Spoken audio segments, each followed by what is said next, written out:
Rev it up and welcome to Cars Yeah, show number 1333. Never step another man's dignity.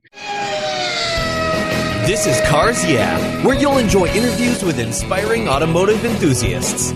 Mark Green is here to provide you with a fuel injection of automotive inspiration. So get in, sit down, buckle up, and get ready for a wild ride here on Cars Yeah.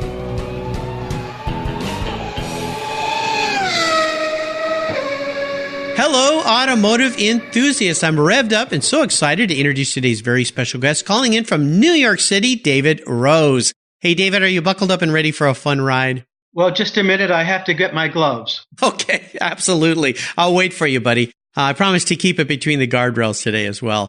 David Rose has spent his career in the fashion industry, successful as a designer, a merchandiser, and company principal. All else that followed with his passion for cars and racing began in a Cinerama theater in Boston in 1988, when the viewing of the film Grand Prix hit his eyeballs. Formula One racing became a prime focus for his future aspirations. David loves British sports cars and purchased an MGA when he was quite young, but the East Coast winters were a little harsh for that little car, so he switched to '89 Mustang. David is a longtime vintage racer, having run many cars, including Formula cars with SCCA, first in Formula Ford, then Formula Atlantic, Formula 5000, Legrand, you are one brave fella, and Graham Hill's Formula One Shadow DN1-3A. There's another spectacular car. He is also a writer who has written for magazines, including Rewind and many others. So, David, I've told our listeners just a little tiny bit about you. Would you take a brief moment before I jump into the questions and share a little more about your career and a very obvious passion for automobiles and racing? Well, yeah, I always had a fascination with cars. I learned a little bit about British sports cars when my best friend drove up to my bedroom window one Saturday morning real early in a borrowed Austin Healey Bug-Eye Sprite and traveled the whole day up into Boston, up into Vermont, New Hampshire, down through Cape Cod. By the end of the day, I became a bona fide automobile sports car enthusiast. No doubt. You know, it's funny. This week, you're the second person on Cars Yeah here who it all started with a Bug-Eye Sprite. So that's pretty funny. Those cars, beautiful, lovely little cars, actually. And it's certainly a gateway drug to all things British in sports cars. So I think that's cool. For me, it started with my dad in his 1949 MGTC when I was but 5 years old. So, I share your affection for old British cars. Well, as we continue on your journey, I always like to start by asking my guests for a success quote or a mantra. This is a nice way to get the inspirational tires smoking here on Cars Yeah. So, David, I know you love to drive, so take the wheel. Oh, well, as far as a success quote, boy, that's a hard one. I can tell you that a few people, older people who had been around in the fashion industry, tell me certain things about, David, you know, don't forget, you meet the same people on the way down as you saw on the way up, which was a quote that, you know, really stuck in my mind. I said, well, why would he say such a thing? It was an elderly man who said that. And I guess I was feeling pretty cocky and pretty full of myself with the success I had already gained in my early 20s. Another man said, at a different time, never step another man's dignity. And those two quotes have always stayed in my mind. And as a result, I have led a life, both in business and in personal life, where I show respect and honesty and civility. And the return has been magnificent. So I think that if anything is important in life is the old adage, you know, treat people the way you'd like them to treat you. And it really works. Yeah, absolutely. Those are great quotes, and they're definitely things to remember as you move up. It reminds me of that line in the original Star Wars where Han Solo said, "Don't get cocky, kid." And, you know, when he shot down his first Death Star, whatever it is that guy was shooting at on that movie. But, yeah, definitely treat people with respect no matter what situation you're in, because you may be in their situation someday, and it might not look so good looking back up. Thanks for sharing that. That's great. Well, let's go back and talk about a story that instigated that personal passion you have for cars. Now, you talked about that Bug-Eye Sprite as being instrumental in kind of starting things, but is there a pivotal moment in your life when you said, you know what, I'm a car guy? Yeah, wow. I've had a few of those moments. I suppose when I got my MGA and I explored all the various roads in Massachusetts, southern Massachusetts, where I grew up, there was something about the sound. Maybe my music background had something to do with that, but I had an Abath exhaust system in this MGA, and it sounded like a Ferrari. And I would, even in the middle of winter with snow coming down, I had the top down. Of course, I had what the bench warmers they were called, and with a hood and a scarf tied around my neck. The MG had a heater, or so they claimed. There was no heat coming through, but the side curtains were up, and I would blast around Cape Cod, go into Plymouth, and in those days the Mayflower was there. I remember driving through there, and then coming home later and just feeling so excited and so thrilled at the experience that I had. And I guess it was at that very moment that I said, yeah, totally and completely a car guy. This is it for me. Yeah. There's nothing like those old British cars. I mean, they just have such a kindred spirit. And yeah, they're not that fast and a lot of things don't work so well. And of course, they piddle a little oil here and there just to let you know they still have a little oil in them. I think that's the reason. I always say they like to lift their rear tire and kind of spray here and there and mark their territory. But, it's part of the endearing nature. And MGAs are such lovely little cars. Did yours happen to be a twin cam or was it the base model? It was an earlier one. It was a 1500 and 1958, I think it was. And it was just a great car. Yeah, well, 58. I like that year. That's the year I was born. So that might be why I have an affinity to that year. But that was pretty cool. I think I told you in our pre-show chat, my dad had a 49 MGTC when I was but 5 years old. And I still remember the smell of that car, looking up at that big radiator grill and sitting in the left side because it was right-hand drive and pretending like I was driving the car. So, I love MGs. They bring back some great memories.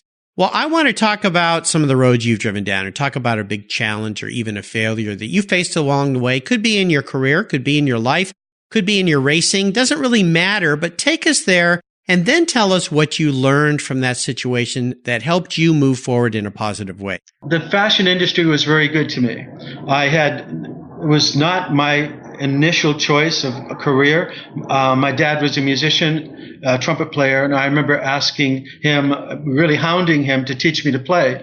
And finally, when I was 5 years old, he said, yeah, okay, I'll teach you to read. You're too small to play the trumpet. So I could read music before I could read Dick and Jane stories. When I was 7, he taught me how to play. And by the time I was 9, I was playing in a concert band with my dad. So, I mean, all through school, it was music. My whole focus was on music. Yes, I love cars and so forth, but my future was going to be in music. I went to Berklee College of Music for a while, and my other students, a few of my other students formed a band with me, and we did really well. We played all through Cape Cod in the summertime, and in the winter we played up in New Hampshire at a ski area.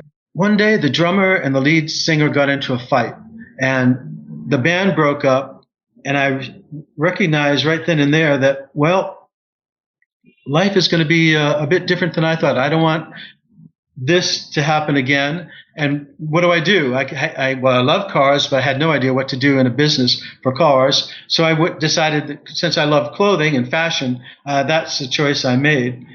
I think it was a good choice because the success I had in fashion provided me the means to do what I wanted to do with cars. And it all worked out perfectly well. Absolutely. Well, fashion, that's not the easiest of industries either. No. Talk about a fickle industry and ups and downs. And we think about brands. There's very few brands really in fashion that I can think of, and we all know them, that have lasted the length of time. You think of the greats like Ralph Lauren or Levi's or even Nike, companies that have been around, but there's a lot of them that don't make it. If we talk just for a second about the fashion industry, if you could pick out one biggest challenge with the fashion industry, what would it be? Well, the biggest challenge is to earn the business with your consumer, to earn their trust. And you mentioned Levi Strauss. And actually, I worked for Levi's for about 5 years in the 70s. And I learned more in those 5 years than I could ever have learned at any university or anywhere else. The lessons I learned had to do with integrity, quality, providing the customer with something that they could trust, and earn the business. And every endeavor I ever had in the industry, I reflected back on my experiences with Levi's. Well, you talk about Levi. I mean, that's a company when did that company start? Was it before the 1900s? Or, it was 18 something? Yeah, 18. Well, during the gold rush. The idea was that this guy named Levi Strauss came from France with these rolls of fabric, thinking that he was going to make tents for the people who were they're at the camps, weren't they? The mines and things? Yeah. And so he had all this fabric, and the miners were saying, "But we don't need tents. We've got tents. What we need is trousers that the pockets won't, break away when we put the ore in the pockets." And so he came up with this concept, this serge denim, hence the name, denim. Yeah. And people started buying those pants by Levi's, and so Levi's became the tag name. So that was 1849 or something like that. Yeah, 1850s, I would guess, because that's when the gold rush was happening, and that's when all that was going. Yeah, I remember reading this story, but earning, it relates to the car industry too, earning trust in the consumer. And you think about great car brands and car brands that were great, and then they ebbed and flowed. I think of the malaise period, perhaps, for Chrysler, Plymouth, the K cars, when they were just horrible. I mean, just horrible cars. It's like, what happened to this? Or even Cadillac, who was at the pinnacle and then kind of declined, and then now they come back, reinvented themselves as a sporty car for the younger driver. Is earning that respect and then keeping that respect is the key. That is very, very hard to do. Well, let's have a little bit of fun and talk about your first really special vehicle. And we've already, again, touched on this with the MJA, but is there another first vehicle? Maybe I'll jump ahead to your racing, because you've driven some incredible race cars. Is there a first race car that you jumped into and you felt like, okay, now I'm really a racer? Well, I'll tell you what, yes, we can get into that, but I'd really like to tell you about the car that made it all change. And that was, before I even do that, I mentioned to you earlier about before I had a driver's license, I'd go to the next town on my bicycle so I could see all the beautiful brand new MGs and Triumphs and Austin Healey's. And they got to know me pretty well. And I was just this little kid, but they got a kick out of me. And one day, the sales manager came out. He called me into the showroom, which was very rare. And he said, "I got to show you this." He said, there on a rotunda, there was a white car, unlike anything I had ever seen in my life. It had spectacular lines, and it was exotic as can be. And I said, "What is that?" He said, "Well, that's a TVR Grand Tourer." And I said, "Really? Where?" He said, "Yeah, it's hand built in England." And Mark Donahue just raced one of these down at Sebring. He got me all wound up. And I remember saying to myself, I have to have one of those cars. Someday I'm going to have one of those cars. So that was, I think, 1963.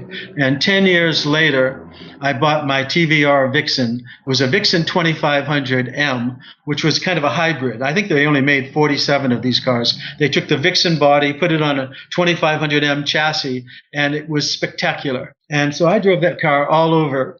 And I still have the car today, by the way. If I go on a bit, you can cut me off, but I got to tell you, it was one morning I was having my coffee on Charles Street in Boston, and on the radio, America's song, A Horse with No Name, was playing. It was my favorite song. It was one of those perfect mornings. And I'm reading the Boston Globe. I want to go on one last drive before winter comes. And I see in the Globe the U.S. Grand Prix at Watkins Glen. I said, "That's it. I'm going to do it." So I collected a friend of mine, and off we went. We drove to Watkins Glen. And as we're driving into the village, I saw this great little restaurant. I put that in the back of my mind. Yeah, that's where we'll go for dinner. And so I pulled into what I thought was the nicest inn on the main street. And I walked in the door and asked for a room. And the lady behind the counter started laughing. And I was taken aback a little, frankly. And then she looked at me and says, "You're serious?" And I said, "Well, yeah." She said, "Oh, I'm so sorry. I don't know how to tell you this, but you're not going to find a hotel in 50 miles radius. This is Grand Prix weekend, and we've been sold out for a year. Well, I mean, I was pretty naive and pretty stupid at that time. So I dejectedly was walking away, and the phone rang, and she called me back. And I got back to the counter, and she said, well, that was I'll say Mr. Jones, and he's been here for the last 10 years, but his wife is ill. They had to cancel. You can have their room. Everything from that point onward was that way. It was luck. Everything was meant to be. And went to that restaurant for dinner, thinking we would have a table. I could see people were leaving, and the lady there said, well, the next table we have is at 11 o'clock tonight. And I said, wow. Well, she said, but I've been holding this table for about a half hour. You can have the table now. So we had the, and wow, you lucked out. Yeah. Well, it was on and on like this. The table next to us was these guys with a British accent. Turns out they were the crew and the mechanics for Team Lotus. And for some reason, they took a liking to me, and they were telling me all the goings on. I was so wound up by that point. Anyway, the weekend was great. We had fantastic seats across from the pits right at start finish. And my hero, Graham Hill, was in the field, so it made it all that much better. At the end of the weekend, we were walking by the paddock, and I pointed to his car, and I said, I'm going to race cars someday. When I do, I want a car just like that. That was October 7th, 1973. And on October 7th, 1993, I got the bill of sale for that very car. Oh, my God. This is an incredible story. I mean, talk about setting goals and dreams. You're the guy. I'm so glad you went on to share all that. That is absolutely brilliant. Fantastic. And the fact that you planted yourself there at that event and you just kind of stuck with it and everything kind of fell in place is kind of serendipitous to what happened with you in racing later. So absolutely brilliant. I love it. What a wonderful story. How about seller's remorse? Have you ever let a car go that you really wish you had back?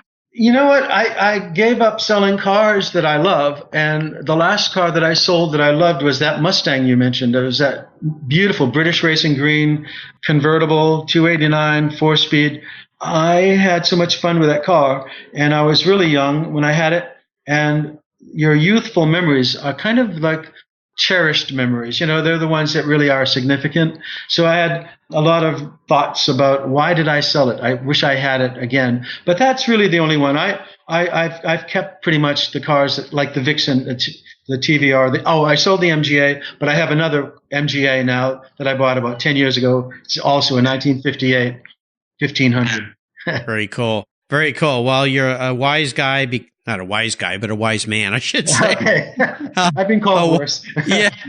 For having kept these cars, because I've had a lot of people on my show that have sold cars, and I'm one of them, that wish we'd kept them. So it's always good to hang on to them if you really think they're special, because hard to find those cars again. Well, let's talk about what has you excited and fired up today. Are you still doing some vintage racing? Yeah. I sold the Formula One. And that went back to England about 5-6 years ago.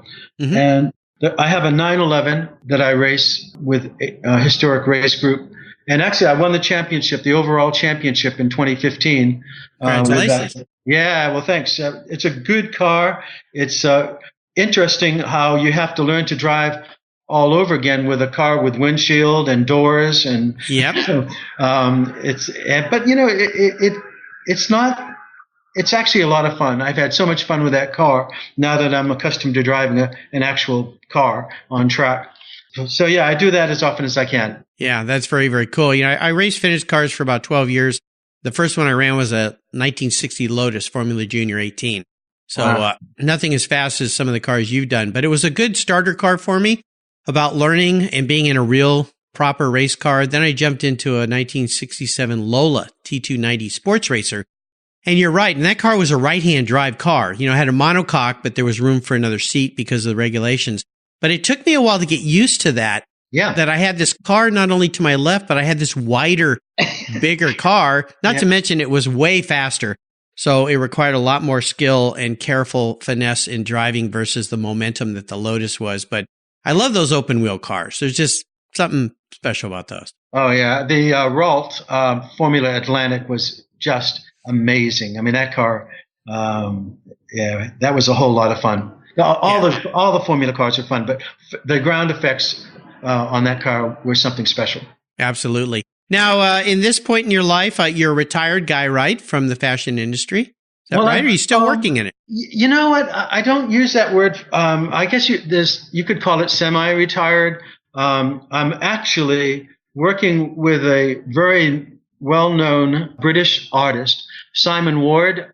Simon is incredible. He's a motorsports artist, and he's got paintings at Silverstone in the hospitality suite there. He's got paintings at Sebring.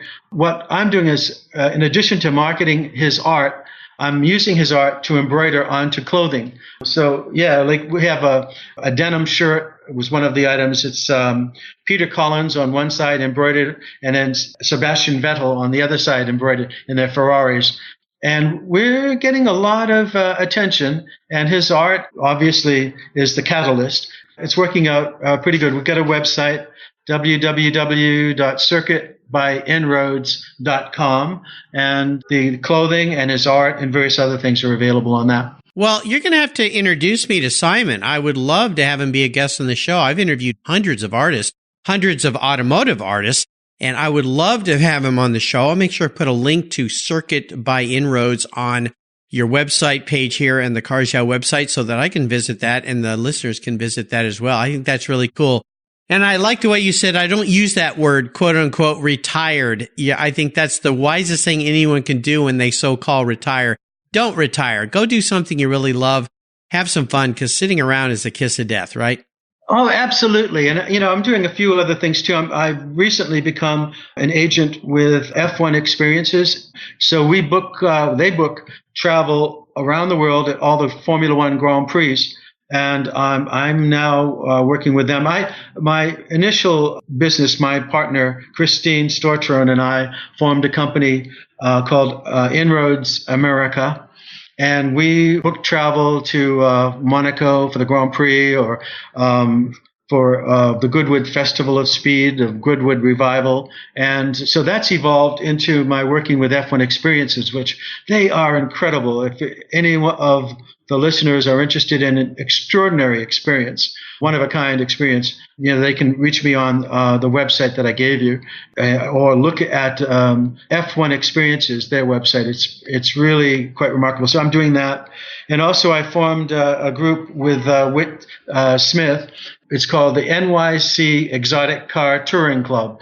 And we meet once a month and talk about cars and our driving experiences, but we're also doing driving tours or driving adventures, really, here in the Northeast. So, yeah, I guess retirement doesn't apply to me at this stage of my life. Not at all. Doesn't apply in any capacity at all. Well, I'm very excited about all these activities. I would love to talk to, again, the artists you mentioned, also F1 Experiences, those folks, to give them some promotion here, because I know that my listeners would love to know about that. We all want to go to an F1 race and to go with somebody that has experience and can tell you exactly where to sit, where to go, and get you there in fashion and style.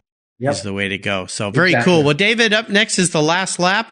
Before we put the pedal to the metal, let's say thank you to today's Cars Yeah sponsors that make this all possible.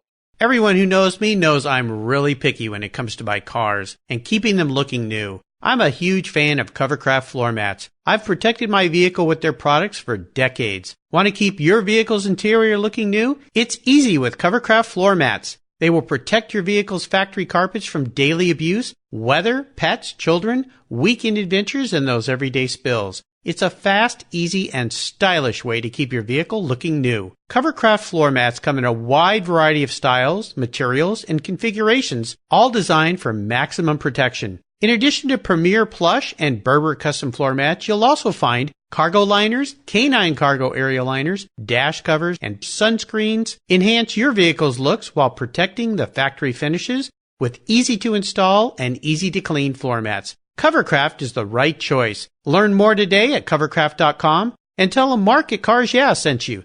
That's covercraft.com. Are you looking for a way to get your products or services into the ears of thousands of automotive enthusiasts around the globe? I can help. This is Mark Green here at Cars Yeah, and I'd be honored to be an influencer and ambassador for your brand in a unique and personal way. 5 days a week, thousands of subscribers and listeners enjoy the Cars Yeah podcast and website. Contact me today and I'll show you how at mark@carsyeah.com or connect with me through the Cars Yeah website at carsyeah.com. Hey, Mark Green here from Cars Yeah. Did you know you can now see me on the Cars Yeah TV show? It's a weekly visit to some of my past Cars Yeah podcast guests, and I take you along for the ride. You go behind the garage door and into their lives, their businesses, and you get to see what makes them successful. With tens of millions of viewers, Cars Yeah TV is making its mark. Cars Yeah TV is available on MAV TV and Lucas Oil Racing TV. You'll find MAV TV on Direct TV, Fubo TV, Fios by Verizon, or you can stream it through Lucas Oil Racing Television online. And they said I only had a face for podcasting. All right, David, we are back, and I have a very introspective question for you, my friend. If you were a vehicle, if you woke up tomorrow and you were manifested as a car, a vehicle, not what you want to be, but how you perceive yourself as a car, what would David be and why? Yeah, that's pretty easy, actually. I see myself as an Aston Martin DB5. Nice. Yeah, I think the car is still graceful. It's got great looks. It still has performance. And it's a classic. So I think when you reach a certain point in your life, you're justified in thinking of yourself in that way. And if it was good enough for James Bond, it's certainly good enough for me. Very nicely said. I like that. Quite stylish, quite stylish. All right, David, we are entering the last lap. This is a place you've been many times. The white flag is out. Time to put our foot into it. And I'm going to fire off a series of questions and ask you to give our listeners some very quick blips of that DBR5 throttle. So here we go. What's the best automotive or racing advice you've ever received? Well, the best automotive advice, I guess, would be when a friend of mine suggested that I use Mobil 1 motor oil, synthetic motor oil. And I have to say that I really do believe I've prolonged the life of several engines simply by using that. Yeah, absolutely. It's a simple, cheap insurance when it comes to any car. I always tell people, some of these cars these days, change your oil every 7,000, 10,000, 20,000, some ridiculous number. You know what? Change your oil every 3,000, 4,000 miles. I mean, it's just simple, easy insurance to keep your car, especially if it's getting older. Now, how about a personal habit? Is there one that you believe has contributed to your success over the years? Well, yeah, I believe in teamwork. It's easy to think, well, the driver's done well. What a great driver. Well, in actual fact, it's the team. Someone had to prep the car. Someone had to, do the incidentals that are required. And it's nice to have a degree of talent and ability to make the car go as fast as they've prepared the car to go. So, my personal habit is to give credit where credit is due. And I always do that. You watch Formula One racing, for example, and pretty much any racing, and the drivers will always speak in the term of the team. Thanks to the team, we the team. You're right. You can't do it on your own. And even though the drivers are the stars, all those technicians, engineers, designers, mechanics, all the people that help the team get to where it needs to be are so important. And it's the same with any business and any relationship too, any family. It's about the team. Now, how about a resource? Is there one in particular you'd like to share with our listeners? Oh, well, that's an interesting question because there are a number of fine resources in this country, in the world, really. I think the most significant are some of those great automobile museums, and each city seems to have one now. And the other thing is the Concours d'Elegance venues that are popping up here and there. And we have one scheduled for later this year here in New York City, which is going to be exciting, the New York Concours. It's one thing to look at cars and appreciate them in a coffee table book. I mean, you can really learn a lot. There's all the details and so forth and so on. But nothing compares to standing alongside a vintage car or a classic car or something special, something exotic, when it's right there in front of you. And I think particularly young people, it's a great history lesson to go to a museum or go to a concours and visit these cars and share space with them. Absolutely. Really important. The other thing is what you do and what I did, vintage racing. Take a kid to a vintage race, because the great thing about vintage racing is you can walk right up to the car. Lots of times the I can't count how many kids I let sit in my race cars. And I know, and I hope I spark some spirit in them to do that in the future, just like when you were young and you set those goals of driving in those cars. Vintage races are so cool because you can get up close and personal, see those cars run, and get a sense of how brave some of those old guys were. Because as a vintage racer, you and I know this, you don't run at 10/10 or beyond that because it's too darn dangerous, nor do we have the skill sets of those great drivers back in the day. But you can get spirited and have some fun, and there's some great racing that happens with vintage racing. So take a kid to a vintage race, a car show, a museum, a concours, most definitely. Now, if I could arrange for you to have a drink or a meal with anyone in the automotive industry, living or deceased, who would that be? Oh, no doubt about it. Graham Hill. He's one of those remarkable characters in history who stand out. He was a bit of a character. His history was amazing. I had the privilege to have the opportunity to speak with Betty Hill, his widow, and there was a film done in '73 about the Embassy Shadow, and Betty was helping me and did help me find the director, and I got a copy of that film, which was really quite fantastic. But Graham was he was an iconic racer. He, with the mustache and the slick back hair and his grand style, I don't know that anyone who's been quite like him since. Yeah, well, just the name, Graham Hill, instills that British sophistication and dashing gentleman and being very formal and so forth. And I mean, you look at him and you look at someone maybe in the racing world that was a lot more flamboyant and reckless and wild, and Graham just had this presence. I think of James Hunt and Graham Hill, two complete extreme opposites of each other, Yeah.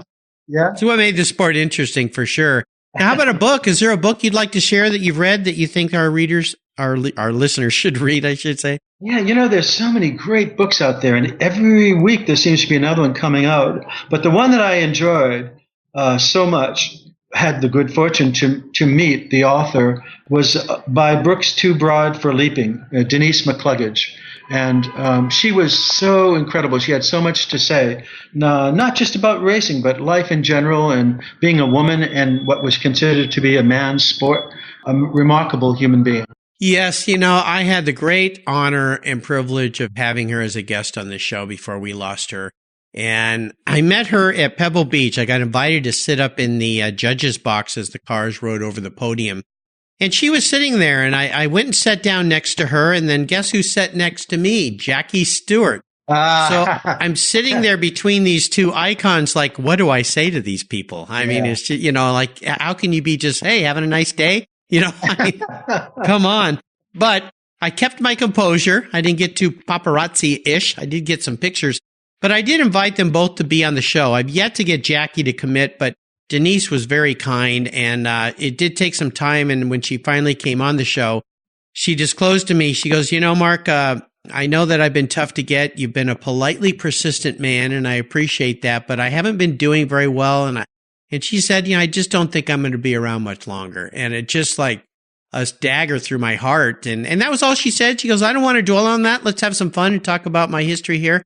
I'm so happy that I was able to record her voice and have it out there where people can go back and listen to her and hear her, because a lot of times we don't get to record those icons in our lives and those people that were so significant. But and that book, of course, a great book for anyone to read. So here's to a glass and cheers to Denise McCluggage, the great lady, the great racer, the great journalist, just, superwoman. So very fantastic. Well, I'll remind our listeners, you can find Denise's show and everything David has shared on the Cars Yeah website. Just go to carsyeah.com. You can type in David Rose, and his page will pop right up, or you can type Denise McCluggage and you can listen to her show as well. All right, we are up to the checkered flag here, David. This last question, though, can be a bit of a doozy. I'm going to buy you any cool collector car, vintage race car, whatever you'd like today, but there are some rules to this game that are going to make it a challenge for you, because I know you've got some cars in your garage. You can't sell it to buy a bunch of other toys with. That little trick is off the table. You have to drive it. No garage queens allowed here, no museum pieces. But here's the kicker for you.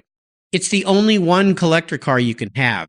That means you've got to empty your garage, and this is it. This is the only car you can have in your garage. Now, you can pick a car you still have. I see him wiping his brow. He's starting to sweat because we're doing this on Skype. What can I buy you today, David? Boy, oh boy. I would have to say, I've already indicated that I have a relationship, only emotional or mental, with an Aston Martin DB5. So find me one of those and I'll be a happy boy. Yeah, I would think so. Not sure how you could be unhappy with a DB5, but I kind of guess that might be the direction we're going. You're not a cheap date because those things have gotten quite expensive, but that's okay. That's okay. That's beautiful. I know you're in New York City, and I love the background sounds we're hearing on this show with the cars honking. Very New York. I didn't plant those in there. This is the real deal, guys. He's actually in New York, so we get to hear some of that. But there's plenty of beautiful roads around New York City and the country that you could take that car out and enjoy. So I'll get to work. Do you want the traditional silver or British Racing Green, or is there a different color? Yeah, no, British Racing Green will do. I was living in London for a while, and there was one at Paradise Garage. It was totally restored, mechanically, cosmetically, immaculate. That would have been 1978. It was a 1965 car. They wanted 7,000 pounds. So you're talking about regrets. Oh my gosh. I know. Every once in a while I see these articles or copies of magazine ads out of the back of Newsweek or Motor Trend from the 60s, Ferrari GTO, $3,500. Yeah, right. Exactly. Yeah. It's, if we could only go back in time, we'd know which, lottery numbers to pick, which stocks to buy and which cars to buy, right? So, exactly. Yeah, absolutely. Well, in this case, money doesn't matter because I'm buying it for you. So I'll get to work and find you a really cool car. Don't hold your breath. It may take me a little while, but I'll see what I can do. David, you've taken me on a wonderful ride today. Really enjoyed your stories. I want to thank you for sharing your journey with the Cars Yeah listeners. Could you offer us one little parting piece of wisdom or guidance before you blast off into the sunset in that Aston Martin DB5? I think that for all of us who love cars, just, keep them running, take them out. The trailer queens that you mentioned before, that they're magnificent. They're beautiful to look at, but I think it's cruel because there's a lot of people, young people in particular, who want to share and enjoy what we have all enjoyed over the years. And, my cars, they're not magnificent, but they're pretty good. And I enjoy every one of them. I take them around the roads of Pennsylvania primarily. And it's just a joy. You become one with the car, and the car reflects a bit of your own personality. And it's just a wonderful thing that we have in our lives. Let's share it with everybody. Absolutely. And what's the best way, again, for us to follow along with you and all the things you're doing? Let's list some of those websites of the different companies you're involved with. Well, I think right now the one that is dominant is the NYC Exotic Car Touring Club, and everything is kind of folded into that. And the Formula One experiences, they have their own website, and but anyone interested with our conversation, they can go to my website, and I'll have information posted on that as well. But, and that's the NYC Exotic Car Touring Club? Yeah, NYC Exotic Car Touring Club. Singular. Okay, great. Awesome. Well, I'll put links to those on the show notes page. And David, I hope you'll introduce me to that artist we talked about earlier. I'd love to have him on the show and promote him to my listeners. I know they would love him. I love automotive art. So that's a perfect fit for everybody here. David, thanks for being so generous today with your time and expertise and for sharing your experiences with me and my listeners. Until you and I talk again, I'll see you down the road. Thank you, Mark. Thank you. You take care of your cars, but who takes care of your investments? Tune-ups aren't just for engines. Updating your financial plan is important too. Your GPS may take you from A to B, but it won't help you on the road to financial freedom. For that, you need a good co-pilot and a very trusted advisor. Chris Kimball, CFP, is just the man for the job. He'll guide you down that road without driving you crazy. For over 25 years, Chris has helped people just like you and me with their financial planning and investments. With a master's degree in financial services, he is eminently qualified, and he's a car guy too. Learn more at chrisvkimball.com or call 866-ON-A-PLAN. Securities through Money Concepts Capital Corp. Member FINRA SIPC. CK Financial Services is not affiliated with Money Concepts Capital Corp. Thank you so much for joining us on today's ride here at Cars Yeah. Drive on over to carsyeah.com to find show notes and inspiring automotive fun. Download your free copy of Filler Up, a fun book filled with gorgeous photographs of fuel filler fun, including quotes from more inspiring automotive enthusiasts. Download your copy today, and we'll see you next time on Cars Yeah.